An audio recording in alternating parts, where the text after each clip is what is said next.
नंदुरबार जिल्ह्यात तापमानात मोठी वाढ होतानाच पाहायला मिळत आहे। तापमानाबरोबरच भूजल पातळी देखील खालावत चाललेली आहे आणि जलसंकटाचा सामना नंदुरबारकरांना करावा लागत आहे। मात्र नंदुरबार शहरातील कॉमस्कोर नुसार आता isakal.com आहे देशातील नंबर 1 ची मराठी न्यूज वेबसाईट।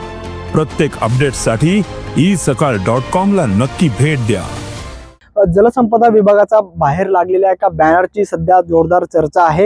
हे बॅनर आहे की ज्या पद्धतीने आपण आज पेट्रोल विकत घ्यावं लागतंय पेट्रोल पंपच्या माध्यमातून, त्याच पद्धतीने भविष्यात आपल्याला पाण्याचं पंप तयार करावं लागेल आणि त्या पंपच्या माध्यमातून पाणी देखील आपल्याला विकत घ्यावं लागेल अशी परिस्थिती येणाऱ्या काळात आपल्यावर येऊ नये यासाठी ही जनजागृती करण्यात आलेली आहे। जल है तो कल है अशा पद्धतीने ही या बॅनरच्या माध्यमातून एक संदेश देण्यात आलेला आहे की आजच आपण पाणी जे ते जपून वापरलं पाहिजे, पाण्याचा अपव्यय आपण टाळला पाहिजे। यामुळे हे बॅनर जे ते लावण्यात आलेले आहे। यातून मोठ्या प्रमाणात जनजागृती करण्याचा देखील मानस यातून दिसतानाच पाहायला मिळतंय। नंदुरबारहून सागर निकवाडे, साम टीव्ही न्यूज।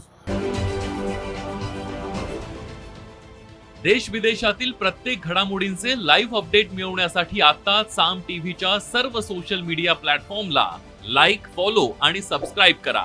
तसंच सर्व नोटिफिकेशनसाठी बेल आयकॉन प्रेस करायला विसरू नका।